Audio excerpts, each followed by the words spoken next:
What's up, YouTube, man? You guys know who it is, bro. We back at it again, man. Doing what we do best, which is breaking down scary and creepy TikToks, man. TikToks that's gonna make you question reality, question your existence, raise vibrations that will give you chills, anything and everything you can find right here on this channel, man. Found a good one for you guys today, man. So without further ado, there's not really much else I can say, but let's dive on in. Can you tell a place has a dark history just from looking at it? Okay. I'm going to show you a listing and we're going to see. Also, this is a series to follow along. This is the Watts family in Colorado, where Chris and Shanann Watts lived with their 2 children. Okay, Chris the Watts Watts family. is the family annihilator who took the life of his I'm about to say the wife and 2 Watts. I thought daughters it was in talking about the 2018. football. And despite all that, this house actually recently sold. But in the listing that was posted, you can actually see areas that were featured in the police cam footage during the investigation. Damn. Because when the crime first happened, Chris pretended he had no idea what happened to his family. But you can see in a lot of this footage, he's acting so suspiciously. So much so that one of his neighbors actually tipped off to police that he thought something was just not right with this. We still don't know from Chris exactly why this happened, but we can infer that he wanted to start over a new life with his mistress. Chris is currently in jail, but a new family now lives inside that home. Really? Would you be willing to live in a home like this? Blood-curdling facts that you wish you never knew. Part 8. Pigs will eat literally anything. There are stories of pigs entering farmhouses and eating newborn babies. What? Speaking of babies, doctors believed that they didn't feel pain until 1987. So they would operate on newborns without anesthesia. Whistling was a way in which people would summon demons in ancient times. In 1968, every single TV in America shut down for 25 seconds, and there was a sound broadcasted on all of them that many believe was the devil's voice. People born deaf with schizophrenia often see disembodied hands signing them as opposed to hearing voices. A mysterious skeleton only 6 inches long was discovered outside a ghost town in Chile. It was declared to be human and lived for as long as 8 years. This is Charles Lee Ray, a Chicago-based serial killer better known as the Lakeside Strangler. Strangler. Killed inside this toy store after a long shootout. Really? Before dying, Charles used a voodoo ritual to transfer his soul into one of these good guy dolls. Oh, that looks like a name Chucky doll. That doll ended up in the hands of 6-year-old Andy Barkley. Okay. The doll, now going by the name Chucky, went on a killing spree which involved the deaths of Maggie Peterson, who was struck with a hammer and fell out of a window. Damn. Eddie Caputo was killed when his house exploded with him still in it. What? John Bishop was killed due to a voodoo doll being stabbed in the heart. Oh my gosh. Dr. Ardmore was stabbed in the leg, then electrocuted. Gruesome Chucky, deaths, having now become a human in doll form, was eventually shot in the heart and killed. Let me know if you'd like to hear more of this bizarre story.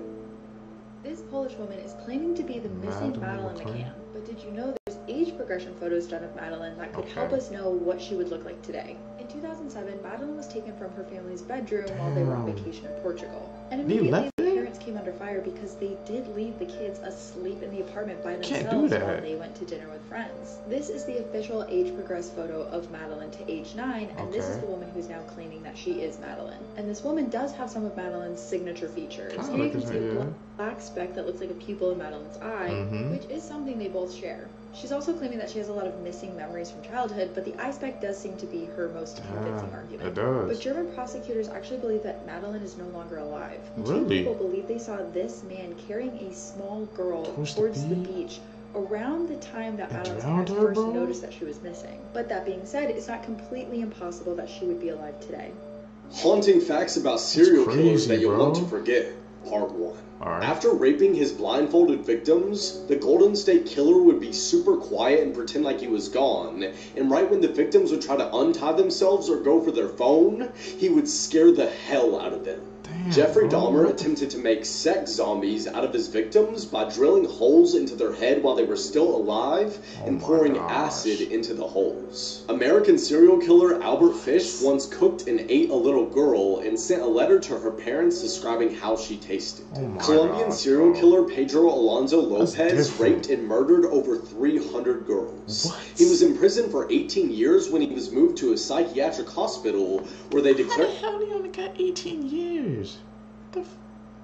him to be sane, and he was set free, even though he stated that he planned on killing again. He was released in 1998, and no one knows where he is or what he's doing. Oh man, bro. This is that's insane. He's a demonic killer clown with mime-like qualities who appears on Halloween night to wreak havoc. Anyone with coulrophobia may want to scroll on to another video at this point. Okay. His crimes include mass murder, kidnapping, mutilation, and torture. His clown makeup differs to that of stereotypical clowns, as it's all in black and white. Yeah, that's crazy, bro. He is usually seen carrying a black bin bag around with him, which he usually keeps his weapons inside of.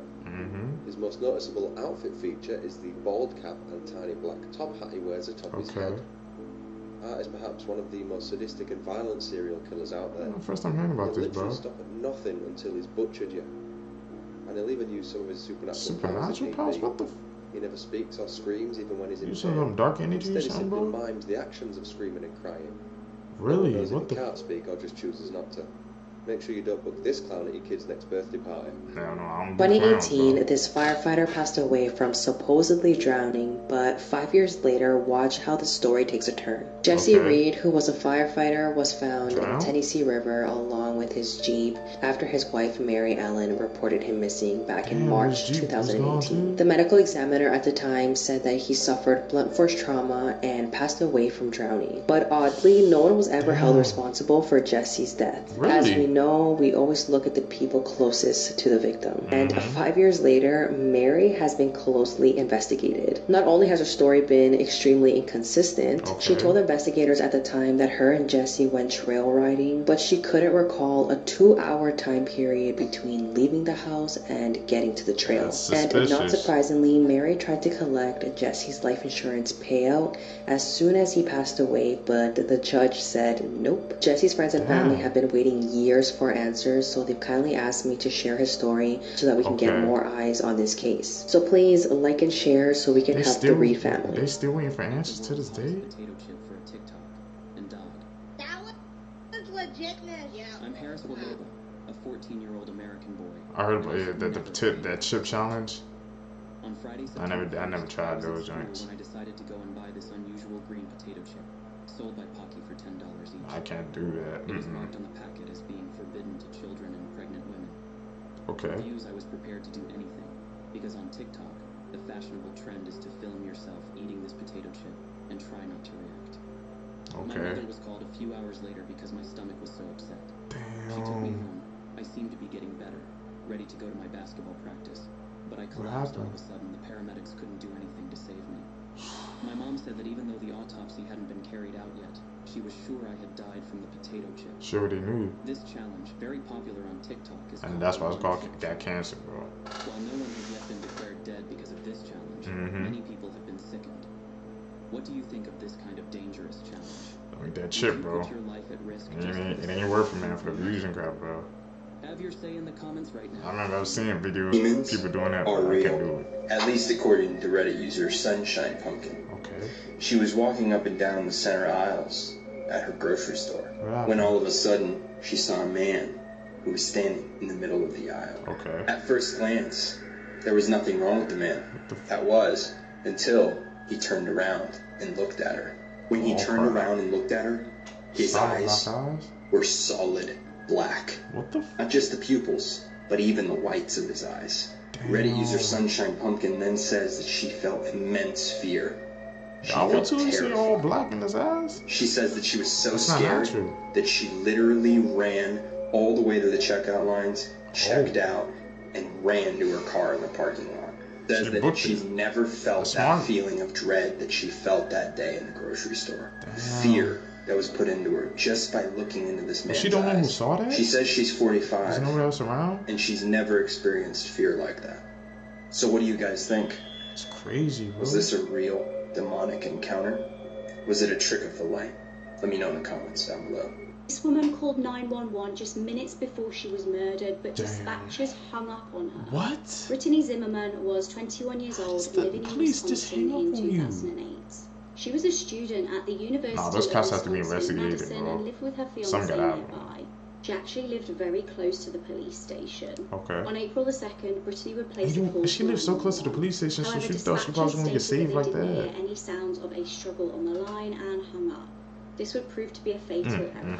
When her fiancé came home later that day, he would tragically find her brutally stabbed and strangled to death on the floor. Her fiancé was ruled out as a suspect and police were left clueless. They had absolutely no leads as to the killer's real identity. Now they can't find the leads, bro. Years later, in 2016, there was a breakthrough. Okay. Police found DNA evidence belonging to David Carl. This was a man who was now already in prison for DWI charges. Really? When police questioned him, he stated he had seen her the day of the murder, but hadn't killed her. Then there was another development. Which was? A man called Andrew Scholes, who had previously been in prison with David, told police that David had actually confessed to the killing to him. Damn. It looked like Brittany's family may finally have closure. He admitted it? Then another tragedy. Andrew Scholes was killed in a motorbike accident. Any potential information that he may have had about this was now gone forever. Finally, in March 2022, David was eventually arrested and charged with the murder. Justice finally happened. He pleaded guilty, and he said that he was under the influences of substances when he forced his way into Brittany's home. He will likely spend the rest of his life in prison. The death of Lil Peep is always a story that makes me sad. Lil Peep? So if you don't know who Lil Peep was, he was a songwriter, a rapper, a producer, musician, and he helped kind of pioneer the emo trap movement.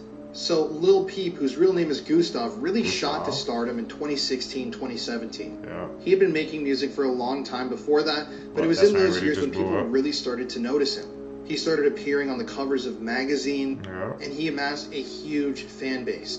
Now, I actually was going to go see Lil Peep a night or two before he died. He played in Texas, and I was going to go see him, but I remember saying to my friend, I'll catch him the next time that he comes to town, but sadly that didn't happen. So on November 15th, 2017, Lil Peep was in Arizona. He was playing a show in Tucson that night, but nobody had really heard from him for a while. And at that point, the tour manager headed onto the tour bus to see what was up with him. And that's when he discovered the already lifeless body of Lil Peep. The official cause of Lil Peep's death was an overdose. At the time of his death, he had Xanax, fentanyl, marijuana, cocaine, tramadol, hydrocodone, hydromorphone, and oxycodone and oxymorphone, which is an absolutely insane amount of drugs in his system. But it's some of Lil Peep's final posts on Instagram on the day of his death that are really haunting. In this video, posted only a few hours before he would go on to pass away, Lil Peep is seen dropping an unidentified pill around his mouth, trying to swallow it. Obviously, I can't show the video here because I don't want this to get taken down, but it really is haunting. And shortly after this, keep in mind, this is the day he died. He made this post that said, "When I die, you'll love me," featuring him performing on stage. Sadly, he would pass away only a few hours after posting It's like he could... There's no doubt that Lil Peep fundamentally changed the music industry, and he would have been one of the biggest stars of today if he were still with us. I still miss him a lot. I still listen to his music all the time, and yeah, this is just a very, very sad story. Judging this case said the actions of this one man were like that out of a horror film. Christina Prodan was 27 years old. She was in a relationship with Joseph Porter after meeting him on Facebook. He moved into her apartment in Minnesota in 2017. However, Joseph was not actually single when the pair got together. He was married to a man. It is reported that when the pair got together, Joseph and the man were either broken up or in an open relationship. Worryingly for Christina's family, there were red flags at the start of their relationship. Once he moved in, he became violent. Shockingly, he actually AR'd Christina at one point, and also massive trigger warning here for animals. He allegedly beat her dog and disturbingly was accused of killing a puppy back in his home in Arkansas. In December, not long after he moved in, Christina actually had to take out an order of protection against him. The pair broke up but ended up getting back together shortly after, because we all know that abusive relationships are really difficult to break free from. That's true, Christina's family knew about the violence that she was enduring, so they were very concerned when the pair had reunited. After not hearing from her daughter on January the 5th, 2018, Christina's mum was concerned. She rang police and asked that they do a welfare check. When police arrived at the scene, the place was an absolute mess, and Joseph and Christina were nowhere to be found. When police ran the details of Joseph's car through the system, they found out he'd actually been pulled over the night before.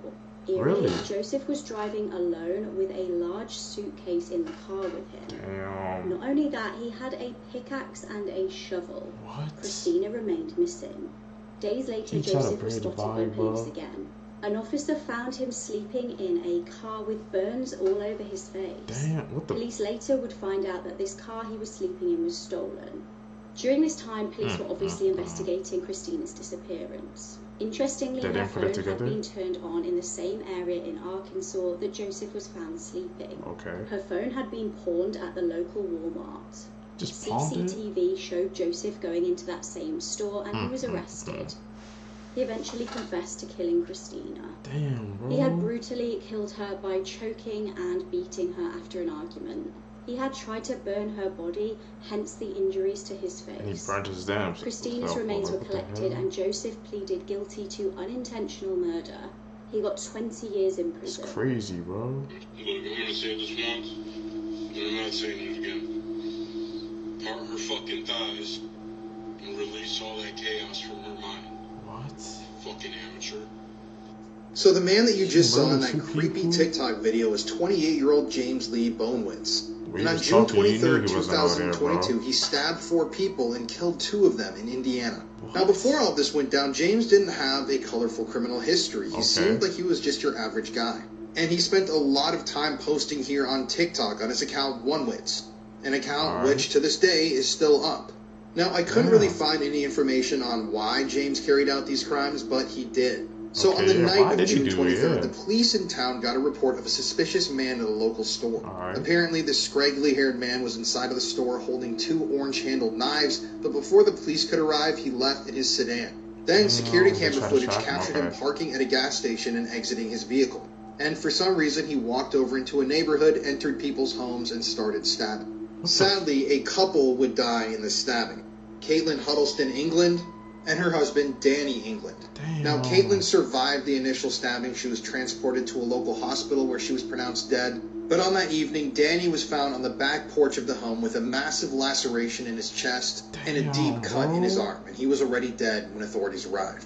But that wasn't enough for James. There was also a man that they discovered in the back door of the home with multiple cuts all over his body, who had been stabbed multiple times. His name was Bo Williamson, and he survived the attack. James had also stabbed another man, this time in the bathroom of the house. This man was identified as Terry Solomon II, and he had cuts all over his abdomen.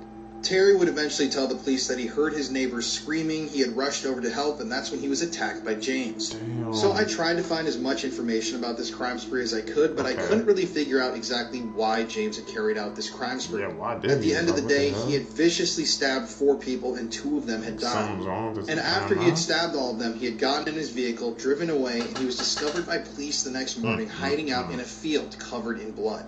So James would eventually sign a plea deal and admitted guilt to all of the crimes. And he was eventually sentenced to 85 years in prison, which means he's more than likely going to die in there. I just don't understand exactly why this crime happened, but it really is a tragedy. And now this couple's children, because of one man's selfish actions, will never get to know their parents. Also, if you want to hear more true crime stories just like this one, be sure to listen to the podcast. Like I say, you never know what goes through a person's mind, available now on all streaming platforms.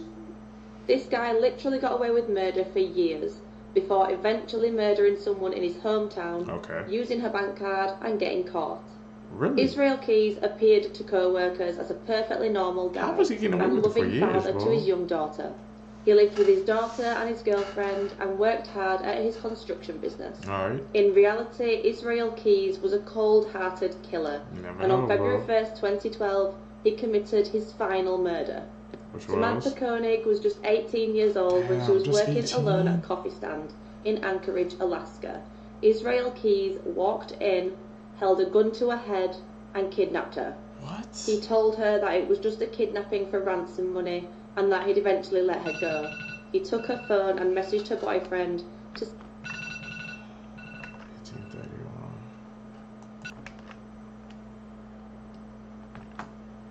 say that she'd be staying with friends for a couple of days. So he did all this for ransom. He never had any intentions of letting her go. Israel took Samantha back to his house, and with his girlfriend and daughter asleep inside, he took her to his shed, where he raped her and then strangled her to death. Sickeningly, he then left her body in that shed for 2 weeks while he went on a cruise with his family. What the hell? When he returned from his cruise, he had the intentions of blackmailing Samantha's family for money, saying that she was still alive. Only when he opened the shed, he realised that this was going to be more difficult than he thought, as her body had started to decompose. What he did next shows just how sick this guy was. What did he do? He did Samantha's makeup, brushed her hair, propped her up against the shed wall, and sewed her eyes open with fishing line to make it appear like she was still alive. He then took a picture and sent it to her parents, requesting $30,000 ransom money. Thinking she was still alive, Samantha's parents did what he said and they transferred the money. Only the police were one step ahead, and they were tracking the car that he was using. They used CCTV when he withdrew the money, and they tracked his vehicle down. Israel Keyes was arrested, and Samantha's family soon learned that she was no longer alive. Israel had actually dismembered her body and dumped her in a frozen lake in Alaska. In interviews with police, the true horror of Israel's crimes soon came to light, and he admitted to multiple murders across the country from as far back as 2001. Police believe Israel is responsible for 11 murders, including this couple in 2011, Bill and Lorraine Currier. Israel admitted to abducting and murdering Bill and Lorraine, and their decomposed remains were found at a farmhouse. Sadly, the families of Israel's victims never got justice, as he took his own life in his prison cell while awaiting trial. He'd used his own blood to draw this and leave it in his cell. These skulls are thought to represent his victims. What the hell? I see. What? Captured upon video. Look at that, mate. Look at that. What the? What? Look at that. It's like the dog can see it. It sense the energy or something, but he can't. Ron Nevaeh O'Neill was just 9 years old when she was brutally murdered in her own home by her father, with her brother watching in horror. Due to her medical issues, she couldn't scream, beg for her life, or run for help.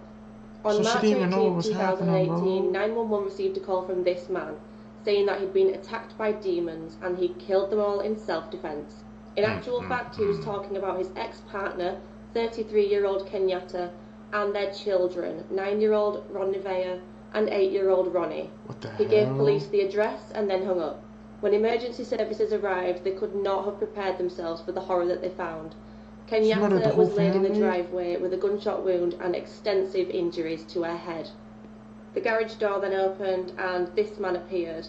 It was Kenyatta's ex-partner, Ronnie O'Neill III. He was absolutely covered in blood, as you can see.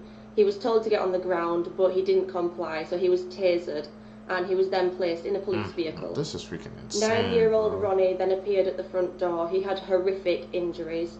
He had burns and stab wounds, one of which had actually made his intestines protrude through the skin. Oh my god. He identified his father as his attacker and said that he'd also shot his mother. Ronnie was rushed to hospital for life-saving surgery, and officers then entered the property. They found a small fire which was extinguished, and when they looked beyond this, they found a trail of blood. This trail led to the body of 9-year-old Ron Nevaeh. The absolute terror that this girl experienced before her death is just horrific to think about. She was born with cerebral palsy, so used a wheelchair, and she was also autistic and non-verbal. Family described her as a beautiful, caring young girl with a positive spirit. Ron Nevaeh had been attacked by her father using a gun and a hatchet, and what makes this even more horrific is that her brother, 8-year-old Ronnie, had witnessed the whole thing. Ronnie actually testified in court against his father and told the court how he'd watched as his father had attacked his sister with the hatchet, hitting her in the back of the head and the face and neck.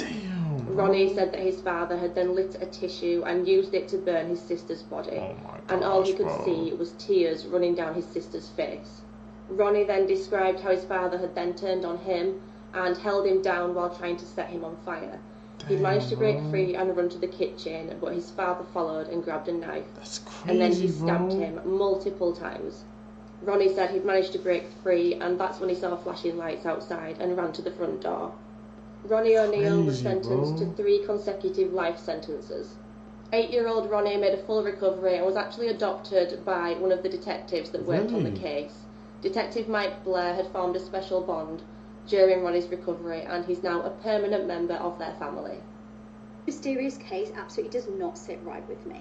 Someone knows something and has not come forward. Okay. On the 12th of July 2015, 18-year-old Tiffany and her parents attended a graduation party in New Jersey. Really? At around 9 p.m, one of Tiffany's friends spoke to her parents and claimed that they were really annoyed because Tiffany had used their debit card without permission. Tiffany initially denied this to her friend, but then did admit this to her mum Diane a little bit later.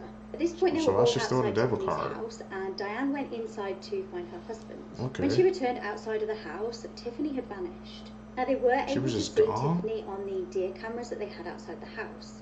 She appears to be walking down the driveway in her normal clothing and white headband. When they tried to find Tiffany, they actually made a terrifying discovery. Okay. Her phone was lying on the floor at the bottom of the driveway. Damn. Immediately, they knew something was wrong, as Tiffany never had her phone out of her sight. At 11:30 p.m, her family called the police. Little did they know, 27 minutes earlier, Tiffany had been hit by a train. By a train? Frustratingly, pretty much straight away, police presumed this death to be a self-unaliving. However, that just didn't seem to fit with the you just can't. All of Tiffany's family and friends said how much of an upbeat person she was and that she was really happy at the time. She was making plans for the future, and the autopsy also showed that she had a clean so she wasn't on drugs or nothing. Now, in the deer cam footage, she was fully clothed, but when she was found, she was just in her underwear with no shoes. I'm gonna say, look how she has on no shoes. 2 weeks after her death, Tiffany's mum actually found her missing trainers and headband more than a mile away from the tracks. Damn. Could someone have murdered Tiffany and then dumped her body on the train tracks to make it look like she did this herself? Tiffany's parents certainly think so. They definitely suspect some foul play was involved. This is the disturbing case of the child who killed a child. In July 2018, 6-year-old Alicia McPhail was abducted from her bed. She'd been staying with her grandparents in the Isle of Butte. She'd gone to sleep watching Peppa Pig, and no one had any idea of the horrors that would unfold that evening. Okay. Meanwhile, 16-year-old Aaron Campbell was drinking with friends at his house. Damn. Aaron apparently became upset in the night because he had been arguing with his mum. Okay. He had had a challenging upbringing involving physical and emotional abuse. Messed him. Aaron decided that evening he wanted to get some substances to smoke from a couple that he knew. The couple in question were Alicia's dad, Robert, and his girlfriend. They'd been known to sell substances to Aaron previously. How are you selling drugs to a kid? Intending to go and steal them off them, Aaron armed himself with a knife. He headed to Robert's house where he lived with his parents and girlfriend. Damn. This was obviously where Alicia was staying that evening. When he arrived at the house, he noticed the 6-year-old sleeping in her bed and took the opportunity to snatch the poor defenseless young child. Damn, bro. Disgustingly, he carried her to a secluded location, essayed her, and then killed her. What's wrong with these He then disposed of his clothes in the sea. At 6 a.m. the next day, Alicia's grandparents woke up to discover that the little girl was missing. Crazy, bro. They straight away alerted police and locals. When the family asked Aaron to keep an eye out for the little girl, he texted them back saying, "Oh damn, I'm sure she's not went too far." A local man soon discovered Alicia's lifeless body. Crazy, bro. He gonna say, "Oh damn," like he knew what he did, bro. Along with a lot of the local community, Aaron's mum actually checked her CCTV of her house. She was hoping that this would help with the investigation, and it definitely did. She saw her son leaving and returning from the house that night, and she handed the evidence over to police. Aaron was arrested, and it was discovered that the clothes that he'd abandoned on the beach did actually match with his DNA.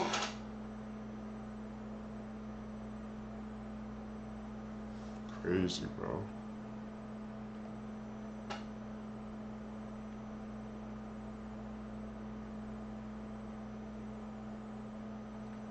He did all that, threw it in the sea.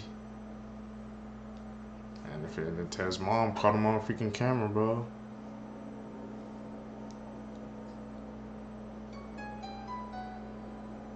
Saw what?